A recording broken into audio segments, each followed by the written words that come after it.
여러분, 헐리우드에서 가장 핫한 20대 배우 하면 누가 떠오르세요? 곧 개봉 예정인 스파이더맨의 주인공 톰 홀랜드나 젠데이아가 있고 시얼샤 로넌이나 플로렌스 퓨, 아냐 테일러 조이 등 앞으로가 기대되는 배우들이 많이 있죠. 근데 그 중에서도 압도적인 인상을 남기고 있는 배우가 있어요. 바로 티모시 샬라메입니다. 요즘 헐리우드 20대 남자 배우 시나리오는 모두 이 사람한테 가는 것 같다 라는 말이 있을 정도로 티모시는 현재 헐리우드에서 가장 핫한 배우이자 대체할 수 없는 배우로 자리 잡고 있습니다. 또 이게 감히 외모 평가를 하기는 좀 그렇지만 티모시 샬라메는 사실 막 뭐랄까 빵형이나 톰형 같은 그런 정석적인 미남 배우상은 아니잖아요. 근데 티모시가 나온 영화들의 리뷰를 보면 남녀 할 거 없이 와씨 나 잘생겼네 라는 평이 많더라고요. 보다 보면 어느샌가 그 묘한 눈빛과 분위기에 빠져들게 된다는 거죠. 21세기형 미남이 바로 티모시 샬라메가 아닐까 싶습니다. 그렇다고 티모시 샬라메가 외모로만 스타가 된 건 또 아닙니다. 외모뿐만 아니라 연기력도 또래 중에 최고로 평가받고 있어요. 당장 22살의 나이로 무려 아카데미 나무주연상 후보에 올랐죠. 참고로 이 기록은 1930년대 이후 최연소 기록이라고 합니다. 헐리우드 올해 최고 기대작이었던 듄의 데니 빌레브 감독은 첫 씬을 찍고 나서 감사합니다 영화신이시여 라고 감탄을 했다고 해요. 뭐 이 정도면 연기력은 이미 충분히 인정받았다고 할 수 있겠죠. 오늘의 주인공, 부족한 게 없어 보이는 현 시점에서 가장 핫한 배우 티모시 샬라메입니다. 자, 티모시 샬라메 이름만 들어도 영어권 이름은 아닌 것 같죠? 티모시는 뉴욕 태생이지만 아버지가 프랑스인인데 이 때문에 어린 시절에는 뉴욕과 프랑스를 오가며 지냈다고 합니다. 왜 드라마나 영화에서처럼 뉴욕에서 학교 다니다가 여름방학 때는 프랑스에 몇 달 다녀오고 이런 식으로. 그래서 영어뿐만 아니라 불어도 상당히 유창하게 잘한다고 해요. 참고로 프랑스에 지낼 당시 프랑스 시골의 자유로운 분위기와 생활에 푹 빠져 있었다고 하는데 그럴만도 한 게 뉴욕에서는 꽤 엄격한 분위기의 학교에 다니고 있어서 프랑스에서 뉴욕으로 돌아오는 것을 싫어했다고 하죠. 또 티모시가 프랑스에 있을 당시 미친듯이 좋아했던 게 있는데 바로 축구였습니다. 티모시는 축구를 너무 좋아해서 어린 시절 꿈도 축구 선수였다고 해요. 프랑스에서 클럽 유소년 입단 테스트를 보기도 하고 축구 캠프에서 더 어린 친구들의 코치를 했던 적도 있을 정도로 진심으로 좋아했었다고 합니다. 그런데 갑자기 어떻게 연기를 시작하게 됐냐 하면 사실 티모시의 어머니 집안이 예술가 집안이에요. 어머니는 왕년에 댄서 출신이고 외삼촌은 영화 제작자, 이모는 TV 프로듀서 겸 작가, 외할아버지도 시나리오 작가, 외할머니도 브로드웨이 댄서 출신이거든요. 심지어 누나도 여기에 영향을 받아서 나중에 배우 겸 발레 무용수가 돼요. 이렇다 보니까 자연스럽게 연극이나 영화 등을 자주 접할 수 있었고 어린 시절 꼬마일 때부터 광고나 단편 영화 등의 단역이지만 얼굴이 비추기 시작합니다. 그러니까 쉽게 말해서 금수저가 아니라 방송수저를 물고 태어났다고 생각하면 될 것 같아요. 결정적으로 피오렐로 라가디아라는 명문 공연예술고등학교에 진학을 하게 되는데 이때부터 본격적으로 연기를 배우게 되고 연극의 매력을 느끼기 시작했고 그렇게 배우의 꿈을 키우게 됩니다. 재미있는 건 고등학교 동창 중에 베이비 드라이버로 유명한 안셀 엘고트가 있어요. 둘은 지금까지도 친하게 지내는 절친으로 유명한데 은근히 공통점이 많습니다.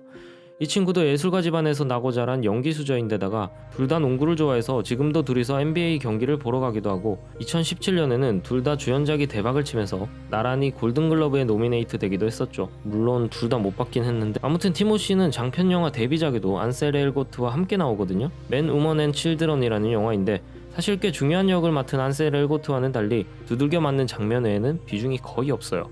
그리고 같은 해에 영화에 한 편 더 출연했는데 그게 바로 인터스텔라입니다. 솔직히 저는 최근에 알게 됐어요. 티모시 샬라메가 인터스텔라에 언제 나왔지? 분명히 영화 집중해서 봤는데 했거든요.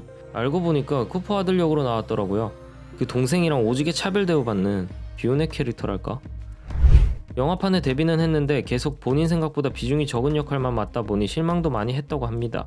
심지어 인터스텔라를 찍을 때는 학교 생활을 병행하기 힘들어서 학교도 때려쳤는데 막상 결과물 보니까 거의 나오지도 않고 병풍이야. 얼마나 실망했겠어요. 거기다가 다음 해에는 큰 오디션에 참가를 해서 최종 오디션까지 가게 되는데 무려 그게 마블 스파이더맨 자리였어요. 근데 다들 아시다시피 그 엄청난 기회의 자리는 톰 홀랜드에게 돌아가게 되었고요. 티모시는 또 다음을 기약하게 됐죠. 뉴욕 출신인 티모시 샬라메가 스파이더맨을 했어도 나름 잘 어울렸을 것 같기도 하고요. 마블 오디션도 떨어지고 나서는 독립영화나 저예산 영화의 주연을 꾸준히 맡으면서 연기 내공을 쌓아나가기 시작합니다. 티모시가 어디서 뚝 떨어진 벼락 스타인 줄 아는 사람들도 많은데 워낙 어린 나이부터 연기를 시작해서 그렇지 하루아침에 스타가 된 건 아니라는 거예요. 2017년 티모시 샬라메의 인생이 바뀐 그 작품을 만나게 됩니다. 콜 미 바이 유어 네임. 이 영화에서 티모시의 연기는 그야말로 극찬을 받게 되고 아카데미 시상식을 비롯한 20개가 넘는 각종 시상식에서 수상하거나 후보에 오르면서 티모시 샬라메라는 이름을 헐리우드에 크게 각인시키게 되죠. 이게 얼마나 대단한 거냐면 콜 미 바이 유어 네임 전에는 딱히 대표작이라고 할 만한 영화도 없었거든요. 근데 갑자기 어디서 튀어나온 어린 배우가 영화판에서 가장 권위 있다는 시상식에, 그것도 배우가 받을 수 있는 최고의 상 후보에 올라간 거니까 미친 거죠 진짜. 심지어 우리나라에서는 이 영화가 대박나고 나서 티모시가 유명해진 덕분에 더 먼저 개봉했던 미스 스티븐스라는 영화가 나중에서야 국내 개봉하기도 했었죠. 이때부터 티모시 샬라메는 물이 들어오는 수준을 넘어서 로켓을 타고 날아올라 투 더 문 해버리기 시작하는데, 레이디 버드, 뷰티풀 보이, 작은 아씨들 같은 작품들이 연달아 호평을 받으며 성공했고, 결국 2021년에는 헐리우드 최고 기대작 듄의 주인공, 마찬가지로 넷플릭스 최고 기대작 돈 룩업에 캐스팅되는 등 엄청난 작품들에 참여하면서 20대 최고 배우 반열에 오르게 되죠. 티모시 샬라메는 팬 서비스가 좋기로도 유명한데요. 저렇게 웃으면서 인사해주면 팬들은 진짜 미쳐버리지 않을까요? 함께 출연했던 배우들이랑도 되게 친한 거 보면 타고난 인싸인 것 같긴 해요. 심지어 옷도 잘 입죠. 스타일리스트가 따로 없다고 알려졌음에도 불구하고 각종 패션 매거진에서 주목하고 유명 패션 디자이너들이 러브콜을 보낼 만큼 패션 센스가 좋기로 유명해요. 티모시의 레드카펫 패션은 늘 화제거리가 되고요. 특이하게 바지단을 양말에 넣어 입는 패션은 티모시의 트레이드 마크가 될 정도예요. 아니, 얼굴도 잘생기고 연기도 잘하는데 성격도 좋으면 어쩌라는 거냐고. 뭐 어찌됐든 2021년 현 시점에서 가장 핫한 배우는 티모시 샬라메입니다. 외모는 뭐 앞에서 워낙 말해서 더 말할 것도 없고 연기도 갈수록 더 완벽해지고 있는 만큼 아마 조금의 경험이 더해진다면 20대를 대표하는 배우를 넘어서 헐리우드를 대표하는 배우로 성장하지 않을까 싶습니다. 레이디 버드, 작은 아씨들을 연출했던 그레타 거윅 감독이 티모시 샬라메를 표현한 한 문장을 끝으로 티모시 샬라메의 이야기를 마치겠습니다. 젊은 크리스찬 벨과 다니엘 데이루이스를 섞고 레오나르도 디카프리오를 뿌린 다음 맨해튼에서 불어를 쓰며 자라게 하고 멘사 레벨의 IQ에 힙합 사랑을 넣어 만든 사람을 상상해보세요.